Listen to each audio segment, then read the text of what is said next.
ফলি মাছের কোফতা এটা কি শুধু বিক্রমপুরের মানুষই খায়? আসসালামু আলাইকুম, দীপা বলছি। কেমন আছো সবাই? আশা করছি ভালো আছো। শুরুতেই কিন্তু তোমাদের কাছে একটি কোয়েশ্চেন করেছি, অবশ্যই উত্তর দিবে। অর্থাৎ বিক্রমপুরের মানুষ ছাড়াও আর কোন কোন অঞ্চলের মানুষ তোমরা এই ফলি মাছের কোফতা খেয়ে থাকো? দেখতেই পাচ্ছ মোটামুটি বড় সাইজেরই দুটি ফলি মাছ নিয়ে নিয়েছি আমি। পাটা পুতার মধ্যে আমি কিন্তু পুতো দিয়ে এটা একটু ছেঁচে নিয়ে এখন এটাকে কি ছুরি দিয়ে কেটে নিয়েছি এবং ভিতরের মাছগুলা কি করছি বের করে নিচ্ছি।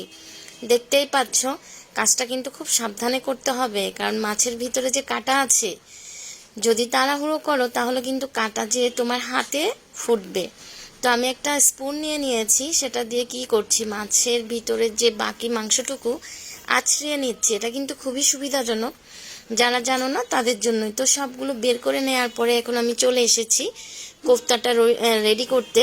এখানে পেঁয়াজ কুচি আর কাঁচামরিচ কুচি নিয়েছি, সাথে দিয়ে দিলাম হলুদের গুঁড়ো, মরিচের গুঁড়ো, সাথে দিয়ে দিচ্ছি ধনিয়া গুঁড়ো আর জিরা গুঁড়ো। আর কিছুই দিচ্ছি না, তোমরা চাইলে কিন্তু আদা বাটা রসুন বাটার পেস্টও দিতে পারো। আর দিয়ে দিলাম পরিমাণ মতো লবণ।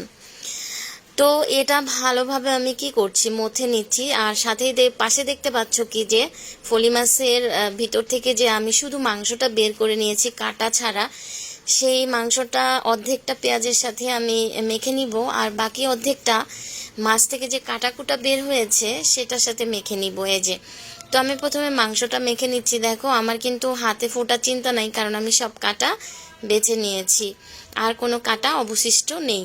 যেহেতু এটা কোফতা হবে, খেতে বসে যদি তুমি কাটা বাছো তাহলে কি হবে বলো? নিশ্চিন্তে খেতে হবে, তাই না? তো যে ভাবা সেই কাজ। আমি সুন্দরভাবে মথে নিচ্ছি। এখন এটাকে আমি দুই ভাগ করে নিব। কেন বলো তো? আমার মাছ তো দুইটা, তাই না? দুইটা মাছই তো বানাতে হবে। এখন আমি সে মাছের যে খোলসটা, সে খোলসের ভিতরে কিন্তু এটা ভরে দিব। তার আগে কি করছি, ওই যে কাটাকুটোগুলো বাকি পেঁয়াজের সাথে একটু মেখে নিচ্ছি। এই কাজটা কিন্তু আমাকে আলতো হাতে করতে হয়েছে। কেন সেটা আর বলে দেওয়ার অবকাশ নেই, সেটা তো তোমরা বুঝতেই পারছো কেন। আর কারা ফলি মাছের কোফতা খেয়েছো অবশ্যই জানাবে। এটা কিন্তু আমার বাবার খুবই ভীষণ পছন্দের একটি খাবার ছিল। তো তখন আমার আসলে খুব বেশি ভালো লাগতো না, বলে না থাকলে জিনিসের কদর নাই, ঠিক সেম। বাবা নেই এখন, বাবার পছন্দের সব কিছু জিনিসগুলাই কিন্তু মনে ভেসে ওঠে।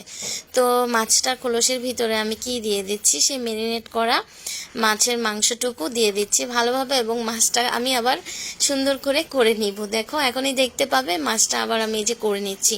আর তোমরা চাইলে কিন্তু মাথার অংশটা কেটে নিতে পারো, লেজের অংশটা কেটে নিতে পারো। তবে আজকে আমার মনে হয়েছে যে না, আমি পুরোটাই করব, এই কারণে আমি কেটে নিইনি। আমি ভেবেছি পুরো আস্ত ফলি মাছের কোফতা তৈরি করব। তো আরেকটাও আমি করে নিয়েছি। এখন চলে এসেছি তেলে, চুলায় তেল দিয়ে দিয়েছি, মোটামুটি গরম করে নিয়েছি। এটা ফ্রাই করে নিব। তো মাছগুলো ছেড়ে দিচ্ছি, ফলি মাছের কোফতাগুলো। তো ফলি মাছের কোফতা খেতে কিন্তু ভীষণ ভালো লাগে। চিতল মাছ দিয়েও তোমরা করতে পারো, তবে চিতল মাছে যেহেতু অনেক বেশি কাটা, সেক্ষেত্রে আসলে সময় খুব বেশি লাগবে। যদিও আমি তোমাদেরকে অল্প সময় দেখাচ্ছি, বাট আমার কিন্তু মোটামুটি অনেকটা সময় লেগেছে। তো এটা আমি আলতো জালে ভেজে নিব ভালোভাবে। আর পরে ঘরে এসে তো তোমাদেরকে দেখাবো। এই যে আমি ভেজে নিচ্ছি, উল্টিয়ে দিয়েছি। তো আমি এই যে ঘরে এসে নিচ্ছি, সাউন্ডটা আমি বন্ধ করিনি। দেখো কতটা ক্রিস্পি হয়েছে না? দেখো কাটার সময় কিন্তু তোমরা শব্দ পাচ্ছ। মাশাআল্লাহ, খেতেও খুব সুস্বাদু হয়েছিল, সবাই খুব পছন্দ করে খেয়েছে। দেখো ভিতরে কিন্তু কাঁচা থাকার কোনো প্রশ্নই নেই। তো ভালো থেকো, আল্লাহ হাফেজ।